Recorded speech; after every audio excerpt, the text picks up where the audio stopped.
প্রিয় মাছ চাষি ভাই ও বোনেরা, আশা করি আপনারা সবাই ভালো আছেন। আমি খন্দকার জুয়েল ইমাম ফিশ কিং এয়ারেটরের পক্ষ থেকে জানাই আন্তরিক শুভেচ্ছা ও সালাম। আসসালামু আলাইকুম রহমতুল্লাহ বরকাতুহু। মাছ চাষে তুতে অর্থাৎ কপার সালফেট এটা প্রয়োগের প্রয়োজন আছে কি না, এটা নিয়ে আমাকে অনেক চাষি ভাই বোনেরা বিভিন্ন কমেন্টসে এবং প্রশ্ন করে থাকেন। হ্যাঁ ভাই বোনেরা, আপনাদের প্রতি আমি জানাতে চাই, মাছ চাষে তুতে অর্থাৎ কপার এবং সালফিউরিক অ্যাসিড এই দুইটার সমন্বয়ে আমরা ড্রাই অবস্থায় এই তুতেটা পেয়ে থাকি।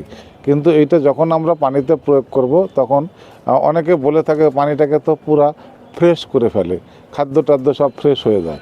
হ্যাঁ, এটা কেন প্রয়োজন হয় সেটা হলো, আমরা যখন মাছ চাষ শুরু করি আমরা কিন্তু পুকুরটাকে চুন লবণ দিয়ে, আমরা সার, বিভিন্ন রাসায়নিক সার দিয়ে, আমরা খোল দিয়ে, বিভিন্ন ধরনের খোল দিয়ে আমরা অবশ্যই পুকুরটাকে প্রস্তুত করে নেই। পুকুরটা প্রস্তুত করার পরে আমরা যখন বিভিন্ন প্রজাতির মাছ ছাড়ি, এই মাছগুলো ছাড়ার পরে যখন 1-1.5 মাস 2 মাস চলে যায়, সেই সময় কিন্তু আমরা অনেকে চুন লবণের ডোজ করি, যেটা আমাদের মাসিক পরিচর্যায় অবশ্যই দরকার, এবং আমাদের ব্লিচিং পাউডার আমরা ইউজ করি। কিন্তু আমাদের পুকুরগুলোতে যখন পর্যাপ্ত খাবার নষ্ট হয়, খাবারগুলো যখন আমরা পুকুরে আর কোনোভাবেই কন্ট্রোল করতে পারি না, তখন কিন্তু আমরা এই পুকুরটাতে আমরা বিভিন্ন ধরনের মেডিসিন, কেমিক্যাল ইউজ শুরু করে দেই। কিন্তু সেইখানে কি হয়, আমাদের অনেক সময় দেখা যায় যে মাছের খোল পচা, অর্থাৎ কানের যে ফুলকা পচা, পাখনা পচা, লেজ পচা, এই ধরনের অনেক ফাঙ্গাল ব্যাকটেরিয়া আক্রান্ত হয়। এবং এই কপার সালফেট তুতে হলো মাছ চাষে সাধারণত এই পানিতে যে ফাঙ্গাল এবং ব্যাকটেরিয়া, এটার অ্যান্টিভাইরাস হিসাবে, অ্যান্টি ফাঙ্গাল হিসাবে অত্যন্ত গুরুত্বপূর্ণ ভূমিকা কাজ করে থাকে। যেখানে আমরা লক্ষ লক্ষ টাকার মেডিসিন, কেমিক্যাল ইউজ করছি, সেইখানে যদি আমরা প্রতি শতাংশে 10 গ্রাম করে বা 10 থেকে 12 গ্রাম, প্রয়োজন অনুযায়ী 15 গ্রাম বা 20 গ্রাম পর্যন্ত আমাদেরকে দিতে হতে পারে। পানির ডেনসিটি প্রকৃতি খারাপের চিন্তাটা আমরা রাখার পরে কিন্তু আমাদেরকে অবশ্যই খেয়াল করতে হবে যে এই বিষয়গুলোকে আমরা যদি অবলোকন করতে পারি, তাহলে আমাদের যেভাবে আমরা দেব, যেমন এলগি ব্লুম এবং আমাদের পানির নিচের অংশে অনেক শ্যাওলা জাতীয় বিভিন্ন ডিকম্পোজিশন যেগুলো তৈরি হয়ে গেছে, সেগুলোকে আমরা কোনোভাবেই কন্ট্রোলে আনতে পারতেছি না।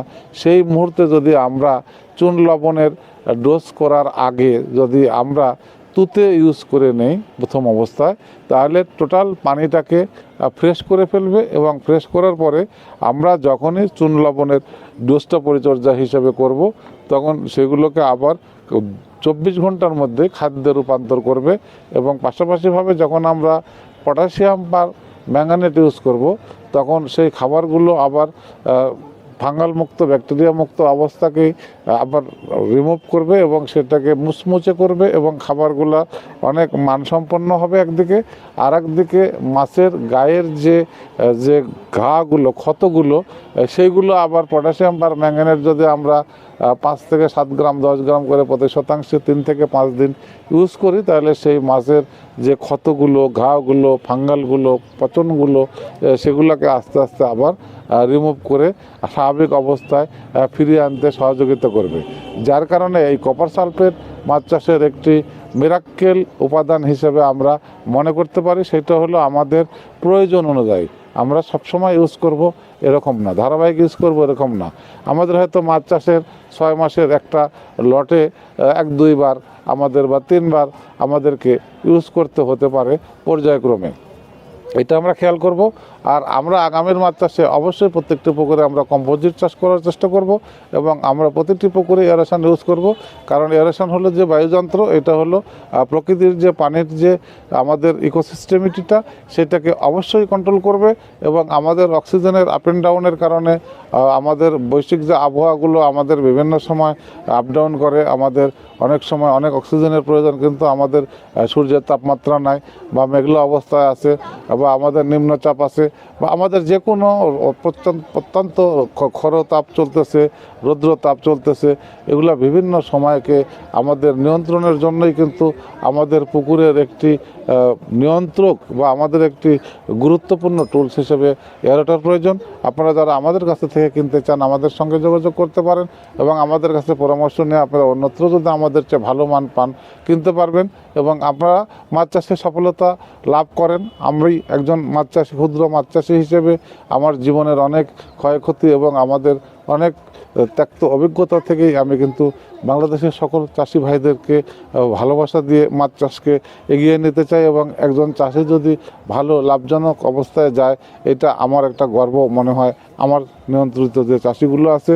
তাই আগামীতে সকলের মাছ চাষের সফলতা এবং সকলের সুস্বাস্থ্য এবং সবার দীর্ঘায়ু কামনা করে বিদায় নিচ্ছি। দেখা হবে নতুন কোনো ভিডিওতে। ভালো থাকবেন সবাই। আসসালামু আলাইকুম রহমতুল্লাহি ওয়া বারাকাতুহু।